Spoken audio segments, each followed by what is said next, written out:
காத்தாடி படம் மூலம் சினிமாவில் அறிமுகமாகி தமிழ், தெலுங்கு, இந்தி ஆகிய மொழிகளில் நடித்து வருபவர் சமந்தா. தற்போது இவருக்கும் இயக்குனர் ராஜ் நிட்டிமொருவுக்கும் இன்று திருமணம் நடைபெற்றுள்ளது. சமந்தா, ராஜ் இருவரது காதல் பற்றி கடந்த சில மாதங்களாகவே பாலிவுட் மீடியாக்கள் தெரிவித்து வந்தன.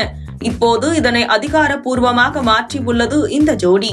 கோவை ஈஷா மையத்தில் உள்ள லிங்க பைரவி கோவிலில் இன்று அதிகாலை நடைபெற்றுள்ளது சமந்தா ராஜ் திருமணம்.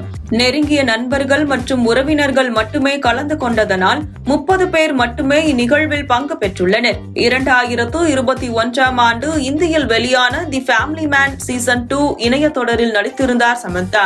இந்த தொடரை தன் நண்பர் TK உடன் இணைந்து இயக்கினார் ராஜ். மேலும் சிடாட்டல் ஹனி பன்னி என்ற தொடரிலும் சமந்தா நடித்தார். அதனையும் ராஜ் தன் நண்பர் TK உடன் இணைந்து இயக்கினார். இதன் பின்புதான் சமந்தா ராஜ் இடையிலான நட்பு வலுப்பெற ஆரம்பித்துள்ளது. 2021இல் ராஜ் மற்றும் அவரது மனைவி ஷியாமலிக்கு விவாகரத்து நிகழ்ந்தது.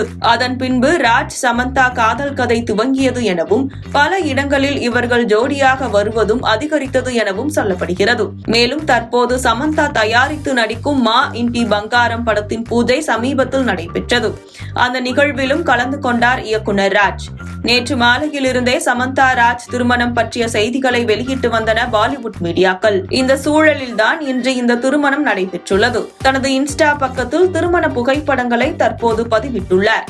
2017ஆம் ஆண்டு நடிகர் நாக சைத்தன்யா சமந்தா திருமணம் நடைபெற்றது. பின்பு 2021இல் இருவரும் விவாகரத்து பெற்று பிரிந்தனர். பின்னர் நடிகை சோபிதா துலிபாலாவை நாக சைத்தன்யா மணந்தது குறிப்பிடத்தக்கது.